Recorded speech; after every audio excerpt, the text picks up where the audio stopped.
Good morning and welcome to StudyIQ. I am Prashant Mavani. I hope you are doing good. Today is 4th October. Most important article of the day is this one, written by our Prime Minister. It is about Mother Nature and its top priority, number one article as far as its importance is concerned, as far as its relevance with your examination is concerned. We'll talk about it. We'll analyze this article in detail. The other ones that we have, this one is about SBA, that is Clean India Mission or Swachh Bharat Abhiyan. This one is about social justice and creamy layer. The scope of constitutional morality. It is about this deaths taking place in our country of this cleaners, sewage cleaner, and their constitutional rights and other things. And here you have these articles on Divyangs. So let's move on, dear friends. And before moving ahead, I would like to inform all of you that our pendrive and tablet courses are available for various different exams. To find out more about it, do check out StudyIQ.com. You can download the PDF of today's lecture from my FB page and Twitter handle. And let's start with start our day or observation, or you can say analysis, by observing the picture that we can see on our screen. You can see Harappan and Vedic civilizations. You can see Mesopotamia and Babylonia. You can find ancient Egypt, Sang civilization or Chinese civilization.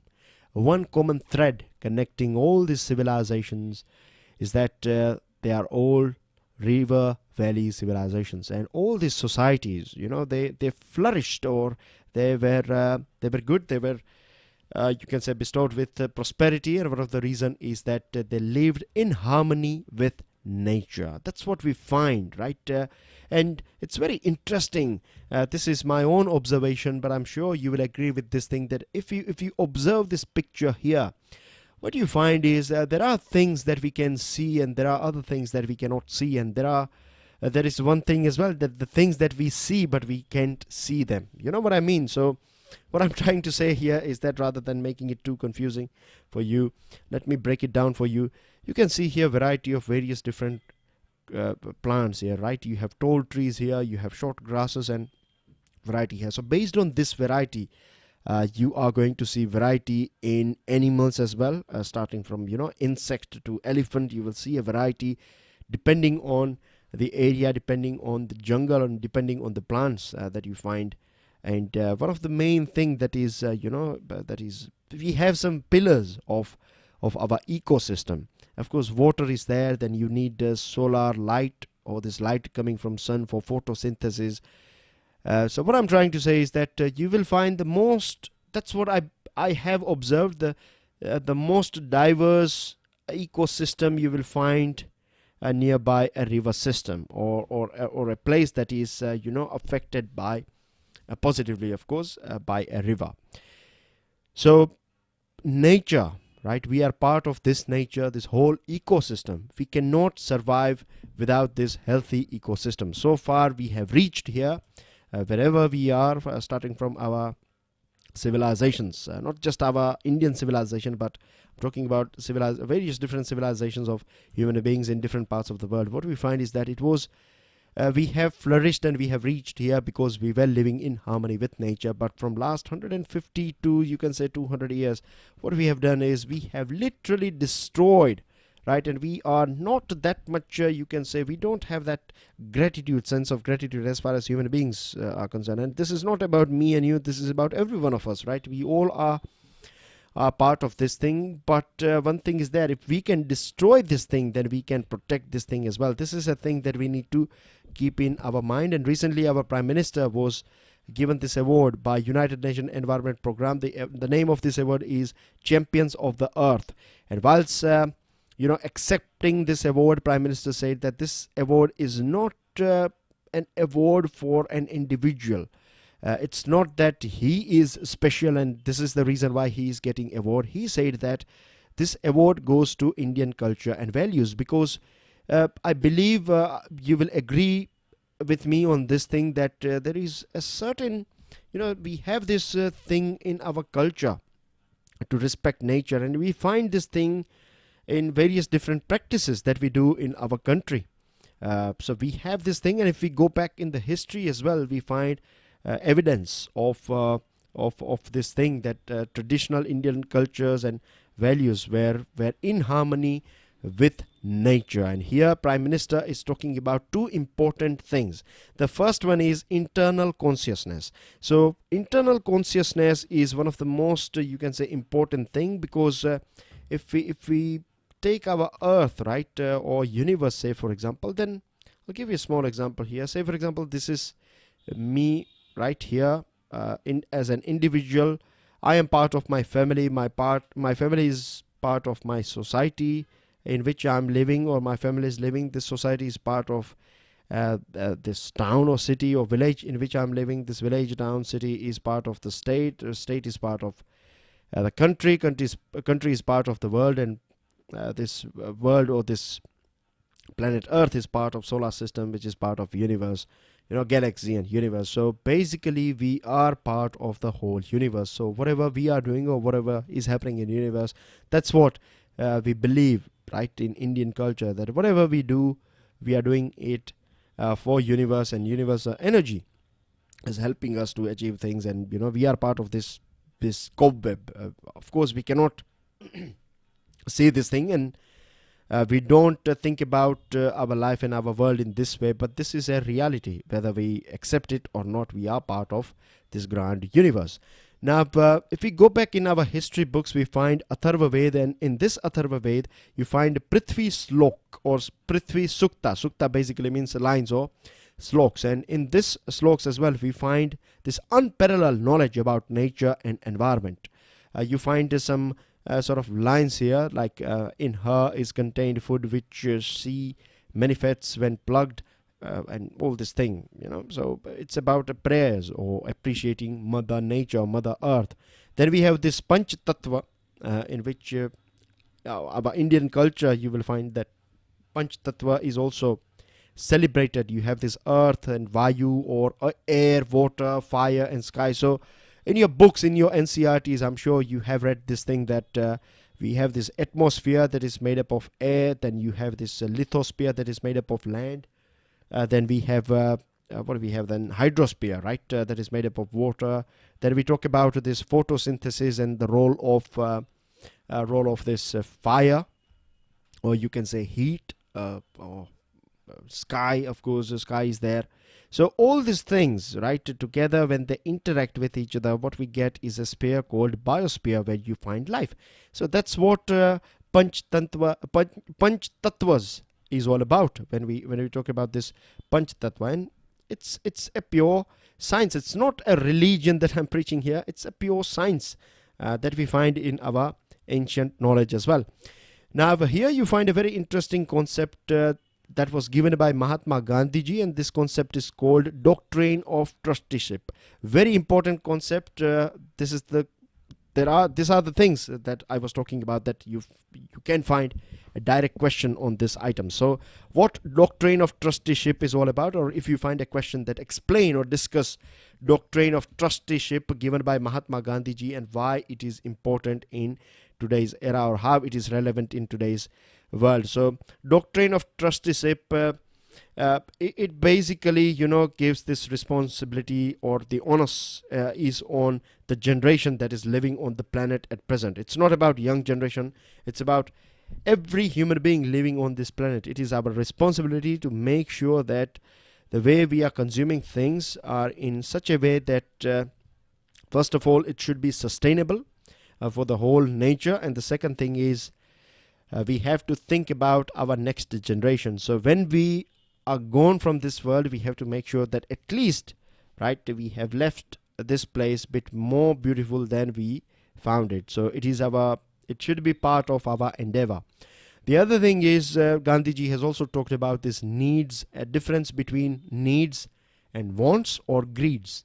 And if you want to know more about it, one more article was written by Prime Minister Narendra Modi, and I have talked about this thing on 3rd October's press information PIB analysis. It is available in English as well. So if you want to know more, and I will reckon you guys, if you are preparing for civil services, then yes, you need to check that lecture out, because a special topic of that lecture was an article written by Prime Minister on Mahatma Gandhi ji. So we have talked about some other topics as well. Of course, we are not going to go talk about all those things here because we don't have that much time as well, and we have other articles to go through as well. So here we find the doctrine of trusteeship is looking after our planet in such a way that it is sustainable, and we have to be careful about our needs and wants. And needs are things that are absolutely necessary, like clean air, potable water or clean water. And then you have proper land for agriculture, unharmed land, shelter. All these things are important. But when we talk about our wants, we have to be very careful. If we are if we are always in this greed that I need this and I need that, and it's been 5 months I'm using the same phone, I would need another phone. I'm not saying that you need to be a sannyasi and quit everything and, be penniless. No, that's again not going to be very practical, right? But what we are trying to achieve here is a fine balance, that we have to, whatever we are using, make sure that we are using things that are absolutely necessary. Unnecessary things should be avoided. And if we inculcate this thing that has always been part of our culture, once we realize that these things have always been part of our culture, this will spark internal consciousness in us.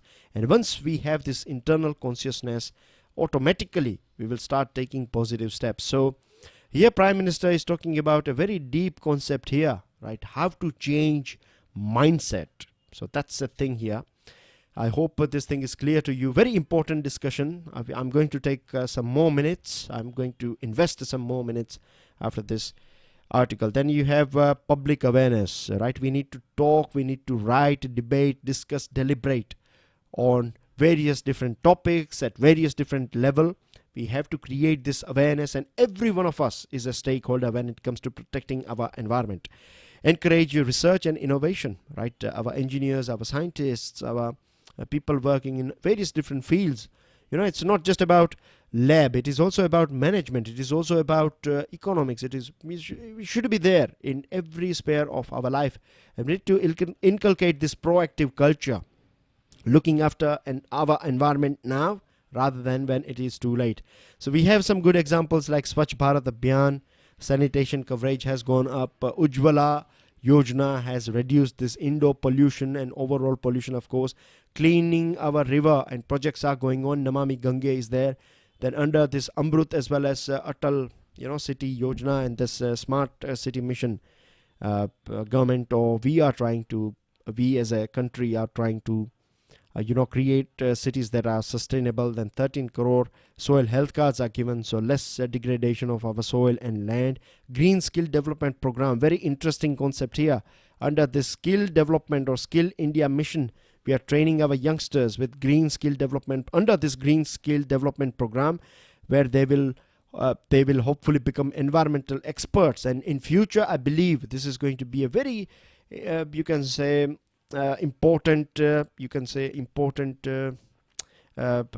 branch of development. You will find environmental experts. At present you need account experts and you need this and that expert in your organization. Then you will need this environment experts as well.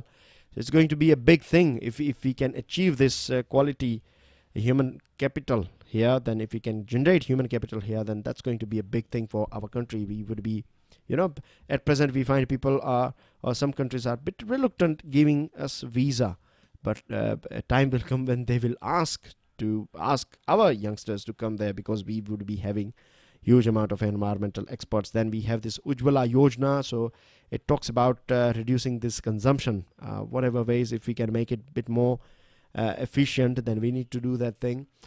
Paris Agreement, we played a very important role, and now I would like to talk about this another concept called climate justice that recently Prime Minister talked about during this ISA first assembly that took place here in our country. The starting of ISA took place in our country back in March 2018, and the first assembly took place here in our country a couple of days ago. Of course, I'm sure you remember, this thing, because we are regularly discussing this sort of items here. So climate justice, right? What climate justice is all about. So from this picture, you can understand that rich countries, they have destroyed. We have talked about this thing when we were discussing this Paris Agreement, or this recently, we were talking about this next COP meeting that is going to take place in Poland, and we need to fix these rules and regulations. At that point of time, I told you that it is these rich countries, they created all this pollution, but now they are not ready to take this responsibility. And climate justice is about, you know, protecting poor and marginalized, because what happens is that the first victim of this climate change and issues arising out of this climate, if crops, you know, if a yield is failing, then things will become a bit expensive, and the first victim will be poor and marginalized. So to keep a fine balance in this thing and to protect poor and marginalized, that's what climate justice is all about. Moving on to another item. Now that's everything as far as this article is concerned. I'm sure it was a fruitful discussion, very interesting article again by PM Modi. Moving on to another item, it's about no sweeping change, right? Swachh Bharat Abhiyan has been around us from last 4 years, but to be honest, we have, I would say, we are not satisfied with what we have achieved so far, and I would like to make it absolutely clear here, it's not a failure of government, right? It is failure of our society, because back in 1950s as well, 47, at that point of time as well, Gandhiji said that all the diseases from which Indians are suffering, right, all this TB and malaria and other diseases that from which we are suffering, one of the main reason is sense of, we don't have this, or we lack this sense of national or social sanitation. And I would say, I would term it, the biggest disease of our country is not TB or AIDS or malaria or chikungunya. It is this lack of sense of national or social sanitation is the biggest disease in our country. Because of these things, you know, we are suffering from so many diseases, so many kids, so many children of our country, they are suffering from this stunting, or they are suffering from malnutrition and malnourishment. All blame goes to lack of national as well as social sanitation. We are so, you can say, you know, our mindset or our way of life, see, we have rich tradition here. It's a paradox, isn't it? India is all about paradox. We have rich tradition. Our culture teaches us respecting nature and everything. But from last few decades, or maybe after or around this British era, what we have developed here, we have blindly followed Western culture. And I'm not saying that the whole Western culture is bad, not at all. That would be a very negative thing to talk about, and that would be a very foolish thing as well. Every culture has its own uniqueness, and they have their own weaknesses. Now, the problem with our culture or our society at present is that we take too much pride in you know, what we used to be rather than what we are now. And we believe in cleanliness. We say that where there is cleanliness, there is godliness, isn't it? But what we do is we keep our houses clean, but we chuck away all this, you know, this rubbish and trash out there on the street. So this lack of civicness is still there, and this is one of the reason why after spending huge amount of money, after so many big campaigns, then as well we have not achieved that thing. The other thing is even today, you know, our core concepts are a bit wrong. We think that a particular caste is responsible for making or for ensuring that our streets and our cities are clean. That's not right. The other thing is we still believe that you know, people who come, people who are working in this sanitation department, we call them kachra wala, isn't it? A person who is kachra wala. That's a wrong name, because that person is not kachra wala. We are the ones who are kachra, because we are the ones who are generating this rubbish and trash. They are the ones, they are basically cleaners, right? They are cleaners, you know, they are safai karmacharis. That's what we call them, isn't it? They are the ones who are as important as doctors, but we don't respect our cleaners as much as we respect our doctors. So even today, our focus, you know, we have to go to doctors. So that is a sort of reactive thing. And the preventive, or you can say proactive job, is conducted by our cleaners. So think about it. We don't talk this much, or we don't analyze this sort of thing. So it indicates that we have still not changed, you know, or a change has not been there as we would have expected. The creamy layer of social justice, this one is about it's about creamy layer, it's about Supreme Court, and very quickly I'll take you through this this whole concept, what it is all about. Now, what we generally expect from our Supreme Court, particularly our Constitution bench, we expect that the decision that are taken by our Constitution bench, they should be in line with our Constitution. Yes, first thing, that's a very logical expectation that we have, and the second thing is again logical, that we want to end this governance paralysis, right? We want to clear all those bottlenecks, and we want to see smoothness in our whole operation or in our society as far as economy or as far as society or other things are concerned. Now, recently Supreme Court came out with a judgment on this Jarnail Singh versus Lakshmi Narayan Gupta, and the Supreme Court held that government need not collect quantifiable data to demonstrate backwardness of public employees belonging to scheduled caste and scheduled tribes to provide reservations for them in promotion. So the core issue here is about creamy layer among SC and STs. Now, if we go through past cases, we have this 1992 case of Indra Savni case, and in this one Supreme Court has clarified this thing. A nine judge led constitutional bench has said this thing, or has clarified that when it comes to SC STs, right, you don't need any creamy layer, or creamy layer has no relevance, because SC STs are given job reservation not because they are poor, but because they are excluded, or they have been excluded from the society for a very long period of time. Then this is the reason why SC STs should be given with this job reservation, and you don't have to go through creamy layer. The second thing is Article 335 says that job reservations for SC STs as a right of representation, right? It is about right, and it is not about welfare measure. So these are the 2 points based on which Indra Sawhney case, Supreme Court said that you don't need this, you don't have to go through this creamy layer thing. But later on in 2006, Supreme Court in this Nagraj versus Union of India case said that you need to collect quantifiable data, and based on this thing, creamy layer should be. But like when it comes to OBC, yes, creamy layer is accepted, but when it comes to this thing, this SC STs, then you don't need it, because here you have a bigger bench, 9-judge constitutional bench declaring this thing, and this was not in line with this 9-judge bench decision. So in 2018, in recent past, the Supreme Court has came out with this statement, this Jarnail Singh versus Lakshmi case, that you don't have to collect, government should not collect, or it's not required.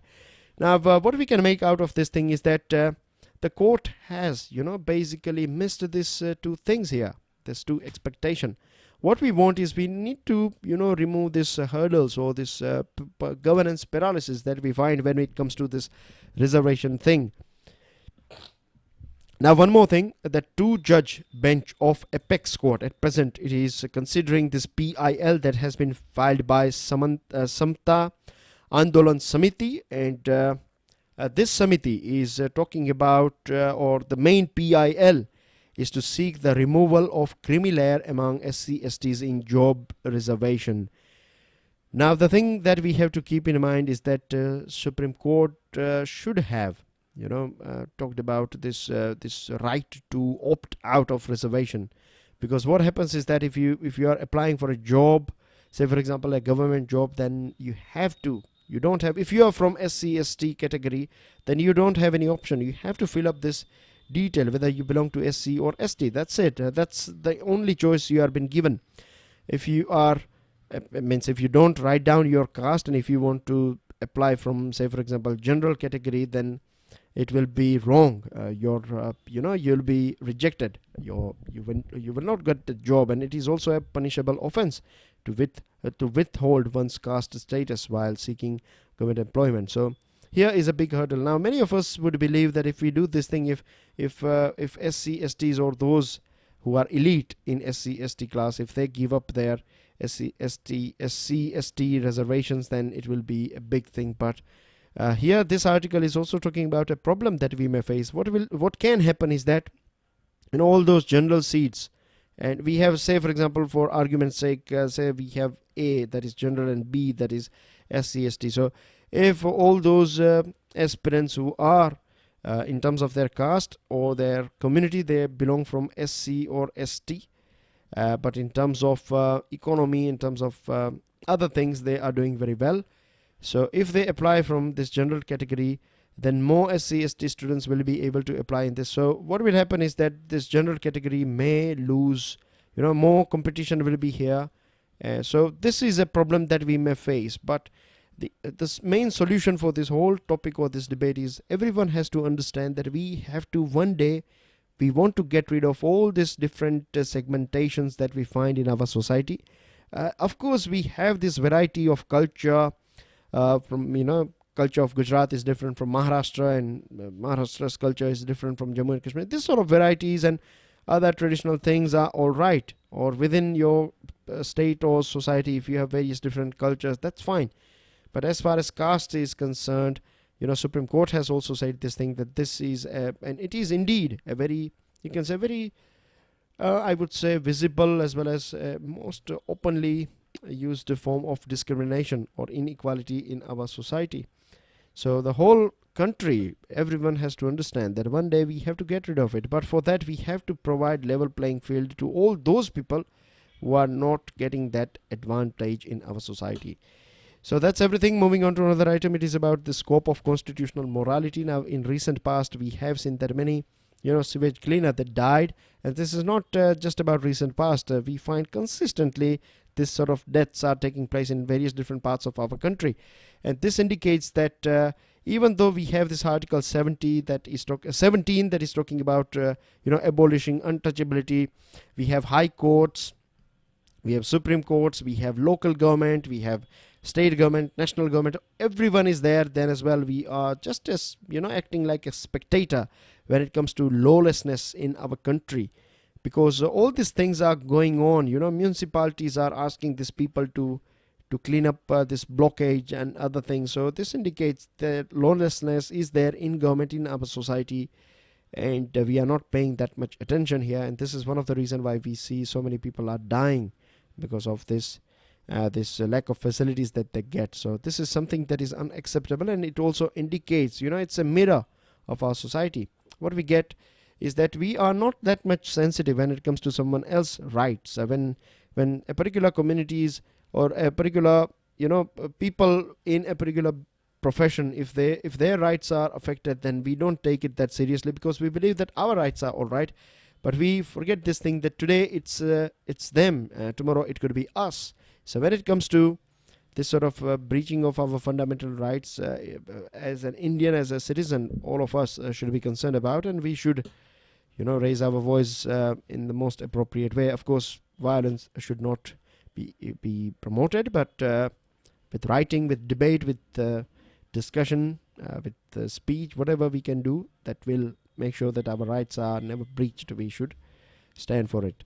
Presuming the disabled to be incompetent, this is a very negative thing, to presume that a person who is Divyang is incompetent. And this mistake was done by Samuel Gridley Howe back in 1850. He is considered as father of the American blind, and he said that the blind as a class are inferior to other persons in mental power and ability.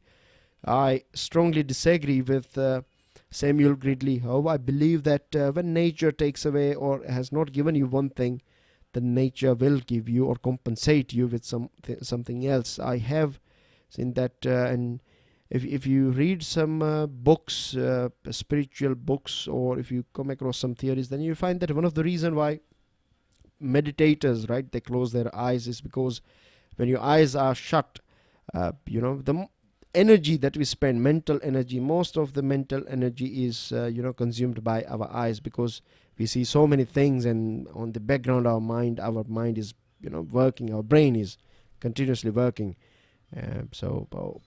because of various different things that we see. So if we shut our eyes, then we are conserving our energy. And people who are blind, they have this huge energy in them, they have this source of energy. That's what I have observed.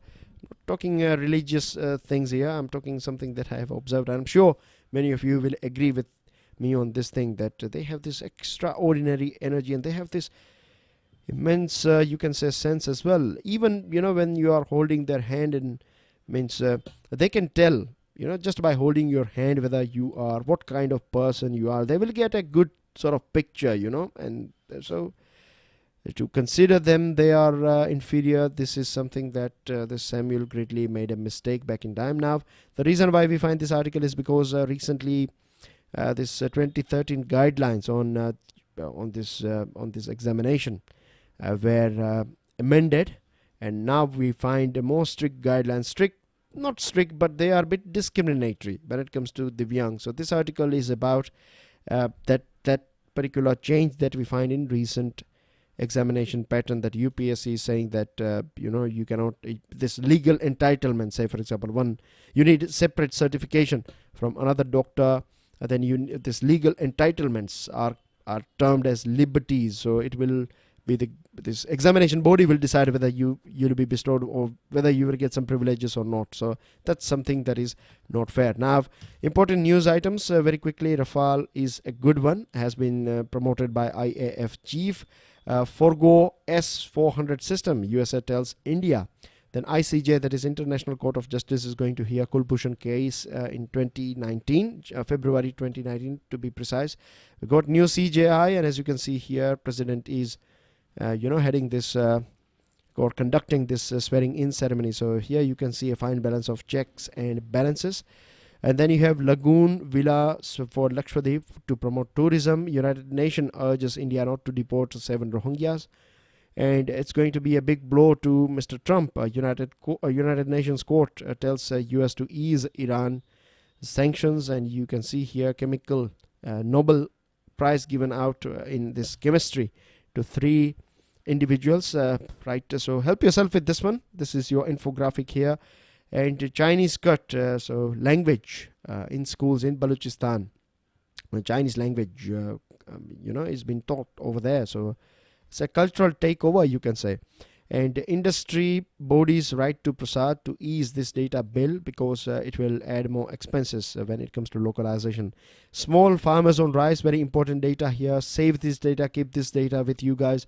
And again, this one as well, very important water alarm. What is water stress? What is how it is used, and you have this Falcon Mark water stress indicator. Vocabs are here on your screen. This is your answer of previous map-based question. Baltic Sea is the answer. This is a map of a particular country. Easy to find out. I'm sure it's going to be very easy. But can you tell me, right? What is the name of mountain range that you find here, and a mountain range that you find roughly here? These are your answers. New questions. Enjoy your studies. God bless you all. Jai Hind.